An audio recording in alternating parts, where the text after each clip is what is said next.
Bonjour à tous, donc aujourd'hui je vous retrouve pour une nouvelle lecture manga. Donc j'ai lu la série Ombre et Lumière de Hewon et Ryowang chez Kamado. J'ai adoré.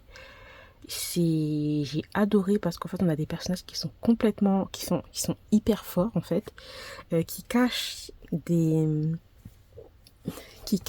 secrets. Et les dessins aussi c'était vraiment pas mal, c'est pas non plus extraordinaire. Mais ils sont vraiment pas mal et j'ai vraiment hâte de de lire le tome 2 qui j'espère va sortir. Merde. Qui j'espère sortira très bientôt. Donc en fait on a ce personnage là qui est une dame de chambre dans une grande famille à l'air en fait un peu moyenâgeux, voilà. Et donc elle va devoir se faire passer pour une des filles de cette famille assez riche, assez noble, et elle va devoir en fait se marier avec un des généraux du pays un petit peu ennemi. Et donc elle va se retrouver là-bas avec ce personnage-là. Et donc lui, il voit tout de suite qu'il y a un truc. Elle a la façon dans la façon dont elle se comporte, dont elle s'exprime, comment elle se tient. Elle voit bien que ça, c'est pas en fait l'attitude d'une servante, c'est plus que ça. Et donc on suit tout ça, c'était vraiment vraiment pas mal. Franchement, je m'attendais pas à aimer autant. Et ben voilà, on sait en fait son origine en fait entre guillemets, son secret à la fin. Et c'est vraiment intéressant, vraiment vraiment. Donc je m'attendais pas à ça. Une héroïne aussi qui est forte, qui est pas niaise, ça c'est cool. Et voilà, donc j'ai hâte de lire la suite comme je vous l'ai déjà dit. Ensuite, j'ai lu Omega Allergie de Haruka Izumi. Donc ça, malheureusement, je n'ai pas aimé. C'est de l'Omega Verse, mais alors là, regardez-moi les dessins, comment ils sont dégueulasses. Non, ça se fait pas dire ça, mais j'ai pas du tout aimé. Les dessins sont trop moches. Bon, c'est pas ma tasse de thé. Voilà. Moi, je trouve ça pas très beau. D'autres vont trouver ça très beau. Donc, faut pas que je dise que c'est dégueulasse. Donc on a ce personnage-là, je crois que c'est celui-là, qui est un alpha en fait et qui est allergique à certaines hormones, des phéromones plutôt des omégas. Et on a un autre qui va arriver, qui va vouloir en profiter, entre guillemets l'aider. Et voilà. Pour moi, je vous ai fait vraiment un gros résumé. C'était vraiment pas intéressant. Donc si vous pouvez passez votre chemin. Voilà. J'ai lu Untouchable Lady de Kin, Do-sik-young et Min Sang chez Kabook. J'ai adoré. J'ai adoré, mais en même temps, je sais pas si... Parce qu'en fait, j'ai adoré par rapport à ce personnage-là qui est vraiment, vraiment intéressant parce que c'est un personnage, une femme très, très forte qui ne se laisse pas faire. Parce qu'en fait, c'est encore une histoire de vilainesse, c'est encore une histoire de vengeance, c'est encore une histoire de réincarnation et tout. Mais moi là, j'aime énormément le caractère de ce personnage-là. En fait, elle se faisait écraser au début, mais alors là, quand elle s'est réincarnée, elle s'est dit non. Enfin, réincarnée, quand elle s'est, oui, oui, c'est ça, elle a repris encore une autre vie. Elle s'est dit non, je vais pas me laisser faire, je vais pas me faire tuer tranquillement. Non, non, non. Et là, elle est en train d'écraser tout le monde. La façon dont elle est hautaine avec tout le monde, avec sa famille, avec son frère, avec son père. Non, c'est trop drôle. Franchement, c'est drôle, j'aime bien, mais en même temps, je sais pas comment ça va être la suite. À voir. Mais ce personnage en elle-même, j'aime énormément ce personnage. Après l'histoire, je vois le truc arriver. C'est pour ça que je dis, je sais pas si je vais continuer ou pas. Si je peux trouver le tome 2 peut-être en e-book, ok. En e-book, en occasion, ok. Mais je sais pas si je me l'achèterai en neuf. Parce que, c'est comme je vous dis, l'histoire, je pense que je vois un petit peu le truc arriver. Voilà, il y a des trucs un peu prévisibles. Mais ce personnage-là est super intéressant et me fait trop rire. Enfin, elle est assez badass, donc c'était vraiment pas mal. Ensuite, j'ai lu Nomi et Shiba de Toru Tagura, chez le tome 2 chez Akata. J'adore cette série. Elle est hyper drôle, elle est un petit peu what the fuck. Surtout, je trouve que c'est surtout les personnages secondaires qui donnent vraiment quelque chose d'original à cette série, parce qu'en fait, c'est l'histoire simple de deux personnages qui sont amis, qui vont se rendre compte que ils ont des sentiments l'un pour l'autre et que voilà, comme ils disent, il y a l'adolescence, les désirs, etc., la découverte du corps, blablabla.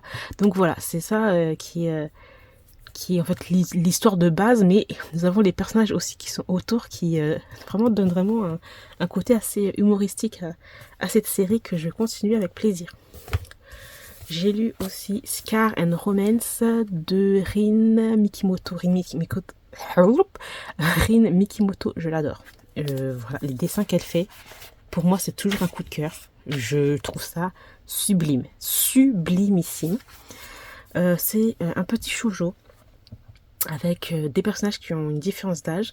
Devant ce personnage-là qui fait partie d'une sorte de gang un peu mafieux et qui va décider à son grand âge, je crois qu'il doit avoir 20 ans, 21 ans, je sais plus trop, de revenir à l'école pour être diplômé. Enfin, revenir à l'école, revenir au lycée pour être diplômé. Et nous avons ce personnage-là qui, elle, est très protégée par ses parents, qui est lycéenne, qui doit avoir 17 ans, je pense, 16-17 ans, truc dans le genre. Et voilà, elle a apprécié des gens, mais voilà, c'est pas plus que ça. Parce qu'elle a aussi une sorte de gros courage en elle, une sorte de caractère assez brave, et voilà, qui fascine certaines personnes. Et donc, ces deux personnages-là vont se rencontrer, ils vont être... ça va être un peu drôle parce qu'en fait, le gars, oui, il a une cicatrice là, il fait un peu peur, il est un peu charismatique, etc. Mais en fin de compte, il est assez maladroit, mignon et drôle. Et donc, on va voir que ces personnages vont... Voilà, ils vont se rapprocher et tout. Et bon, c'est vrai que c'est un peu bizarre parce qu'il y a toujours une histoire de différence d'âge qui est un peu... Voilà, c'est pas très... Dans le contexte là, c'est pas très... mais c'est fait de façon un petit peu quand même cute. Donc voilà, je lirai la suite, c'était vraiment vraiment très bien. J'ai lu ensuite J'en peux plus Sensei, le tome 1 de Chiaki Kashima. Chiaki Kashima, j'aime bien ses histoires, j'aime bien les dessins, je trouve qu'ils sont plutôt pas mal. Et c'est assez drôle à chaque fois, il y a toujours un petit côté humoristique aussi dans ces histoires. Et là, ce que j'ai beaucoup aimé, en fait, l'histoire en tout cas, c'est... un éditeur de manga qui va se retrouver en fait dans une maison d'édition consacrée au BL, en tout cas à la section BL, et surtout avec beaucoup de femmes autour. Et la plupart du temps, les gens qui font des mangas BL, ce sont des femmes. Et donc lui, il va se retrouver là, c'est un petit peu inédit, etc. Et il va se retrouver avec un nouveau talent qu'il va rencontrer. Et c'est ce personnage-là, c'est celui-là. Et voilà, et ils vont commencer à faire des petites expériences, surtout lui, c'est assez drôle. Et lui, il a un petit côté, vous voyez, le gars un peu nonchalant, tu sais, le gars qui est là, allez, c'est un truc dans le genre comme ça. Un peu nonchalant, etc., qui va pas comprendre, qui se pose des questions, il se dit, mais attends, si il dessine aussi bien les bielles, c'est peut-être qu'il est gay, si il me demande de faire des photos, peut-être qu'en fait que je l'attire. Enfin, il y a des trucs comme ça, des moments, c'est assez drôle. Les dessins sont pas mal, hein. Sont vraiment pas mal. Donc la dynamique en tout cas entre ces deux personnages là est assez drôle à suivre.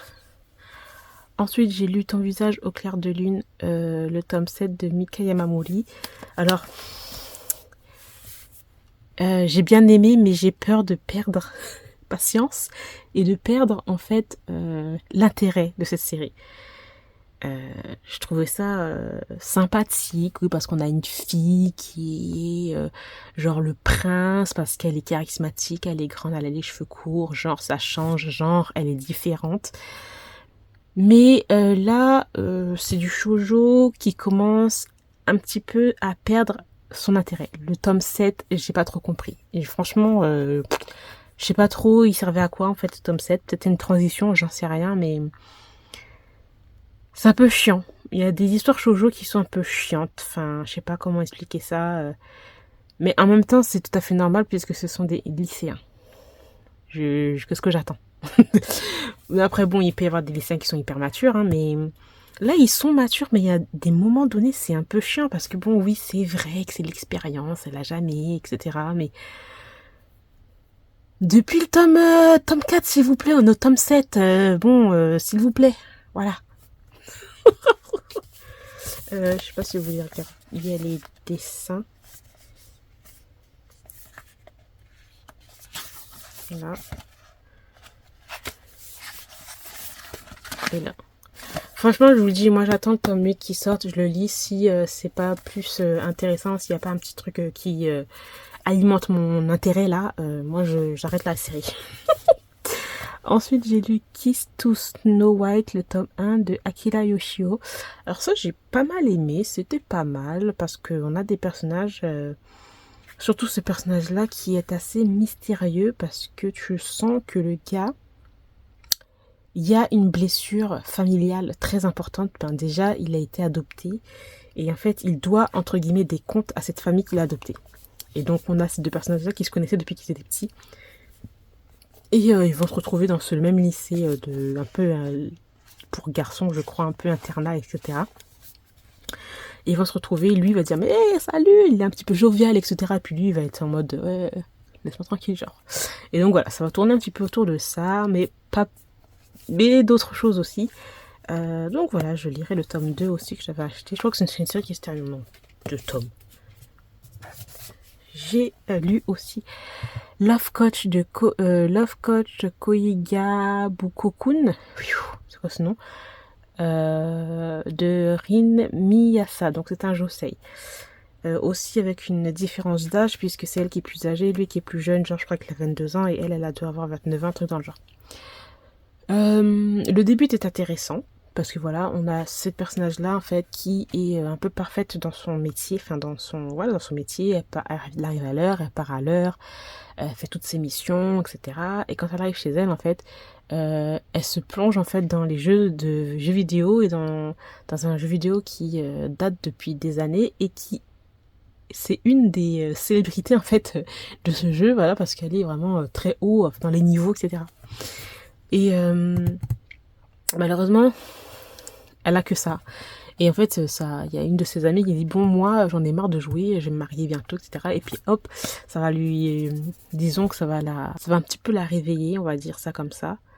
Elle va se rendre compte que en fait, je suis là, je joue au jeu, mais la suite en fait. Et donc, elle va rencontrer ce personnage-là qui est un des collaborateurs qui est assez jeune et qui est très compétent et qui va en fait lui donner des leçons en fait voilà, comme ils disent, love coach d'amour. Voilà. Je ne continuerai pas la série. J'avais pris la série, cet homme-là, parce que juste pour la couverture que je trouvais jolie, il y avait du rose et tout, les dessins c'était joli. Mais mis à part ça, je vois le truc où ça va aller. Voilà. Je n'irai pas plus loin. Écoutez, il y a tellement de séries, il faut pas que je me traîne sur des trucs. Si j'ai pas aimé, je vais pas continuer un truc comme ça. Bref, donc j'ai aussi terminé ce lecture manga. J'espère que ça vous aura plu. N'hésitez pas à me dire si vous avez lu certains mangas que je vous ai présentés et si vous avez aimé. Dans tous les cas, je vous retrouve encore très très bientôt dans une nouvelle vidéo. Bye bye.